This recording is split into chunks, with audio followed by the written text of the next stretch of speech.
Well, hello fellow crafters, Janine here, and today I'm bringing you another Creative Arts Collaboration hashtag event, and this one is Trash to Treasure.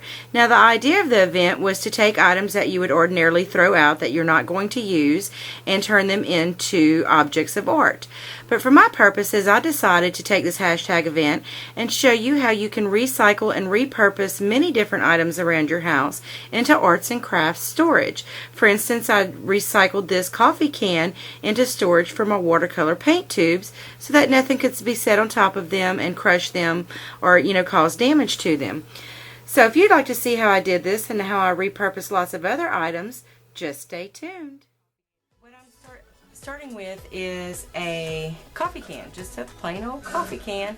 After my husband and I finished using it, I just cleaned the grounds out of the inside really well and just spritzed it and wiped it dry with a Windex and paper towel, and then again on the outside just cleaned it up with Windex and a paper towel. And I've got all of this duct style tape. It came as a pack with all of this tape. I got it at Sam's several months ago for around $10.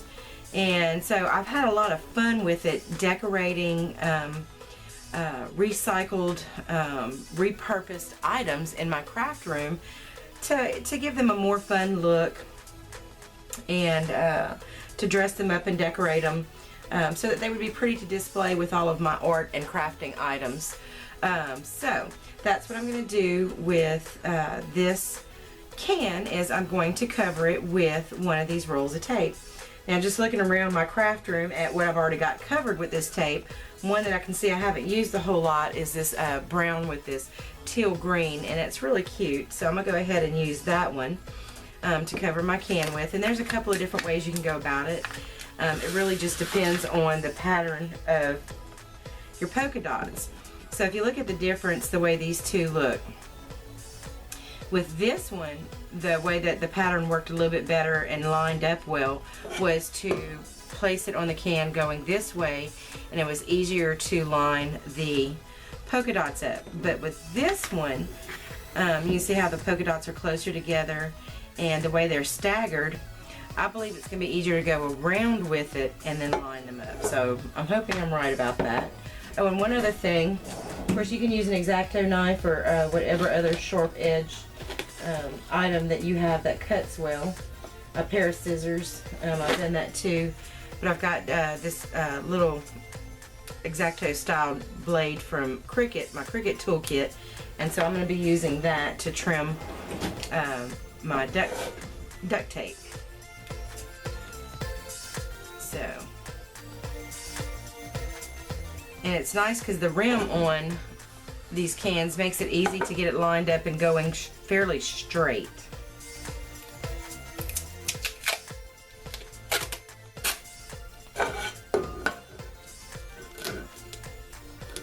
And so that's what I'm going to do, is just go right up to that rim.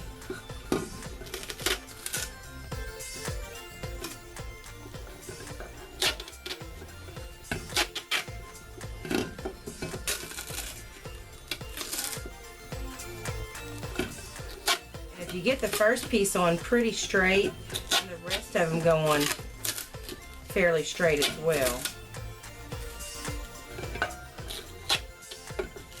And here I do overlap them. Sometimes that works out for lining up the dotted pattern and sometimes not so much.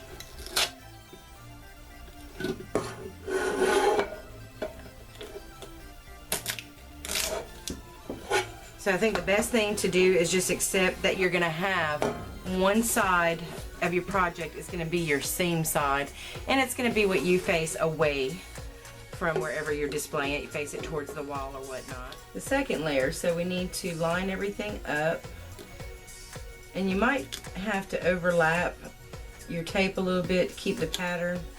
Sometimes you might have to overlap it a lot to get your pattern lined up. And that's only if you're as crazy as I am and just need things to line up. If you're okay with it not being all lined up and matched up perfectly, then by all means don't feel like you need to be as crazy as I am about it.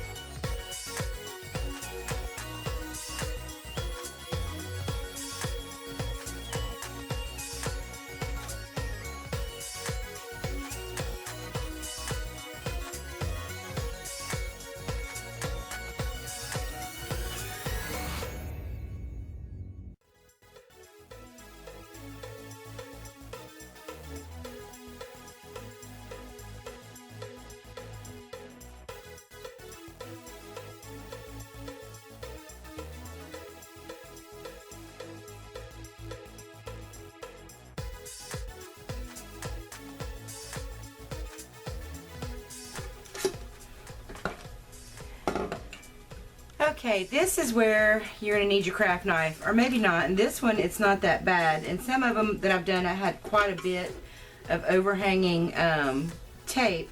But I would just take that craft knife, utility knife, X-Acto knife, whatever you're working with, and just run it along that rim of the bottom part of the can to trim off the excess, because if it catches on stuff and sticks to stuff, it could possibly start ripping off your duct tape. Like I said, this one wasn't that bad, but you can see it just takes off the extra bit that's overlapping. But like in this case, it's really not that necessary because this one ended up being pretty flush with the bottom rim. Now, if you wanted to stop here, by all means you could, and that's just cute as it is. Just a cute little polka dot can to store your art supplies in. But this is where I liked to take the sparkly tape. Now, in this case, I don't feel like there's one that really matches exactly well with this particular polka dot paper, but this one's close enough. I think that looks, out of all of them, that looks the best with it because it's got that kind of teal green base with a silver dot. I think it would have been a little bit better maybe with a gold dot for to go with the brown, but this is gonna work just fine. But this is what I like to do with it, just to, like I said, further embellish it, just to make it just even a little bit cuter. I just take, let me start on my seam side. I like to have one side that's got all the seams that I can turn away and not look at. So I'm just gonna line that right up with the bottom of that top rim and just go around just like we did with the larger tape.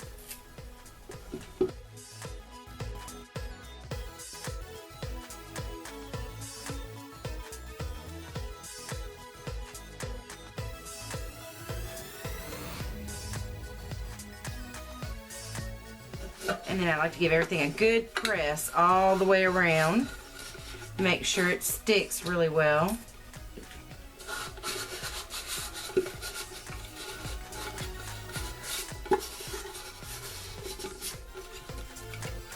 And that's it. I've got a really cute can now to store all of my watercolor paints in. I like the idea of keeping them in here because it'll help keep from sunlight, which I know that won't affect them through a tube like that. But this is Southwest Louisiana, and we do have very moist air. So this is just going to help keep them from being affected by the elements in my particular area of the world. And it's a cute way to do it. It's something that I don't mind if it's displayed on my desk. You know, it looks cute. And let me show you some of the other projects I've done using this tape. I've done quite a few items in my craft room utilizing this. This is a method I came up with for storing my brushes. Again, it's a coffee can. I covered it with the duct tape. And then what I did with the lid was I just took the lid of the coffee can and my little straight blade here, and I made little cross cuts all around the lid that made holes for me to put my brushes in. So once I've used them and they're dry, to store them and be able to see what the brushes, you know, to be able to spot a brush out of the whole bunch fairly quickly, it does that. So it holds them up for me and makes them really easy to locate a brush quickly. So I like that. This was a can of cashews, and once my husband got done with it, I cleaned it up, again covered it with the tape, and it's storing some of my larger brushes and painting tools, toothbrush for splattering. This is more of the stuff that we used with my mom used and my kids for acrylic painting. This is just, it's either a vegetable can or it was a can of vegetables or a can of fruit. And again, just with the duct tape, and I was holding some colored pencils in that. This is one, another coffee can. Yes, my husband and I drink a lot of coffee. Anyway, so it did the same thing, duct tape, and it's holding my markers, my Crayola markers for me. If you've been watching me for a while, you've seen this already, and I'm about outgrown this box.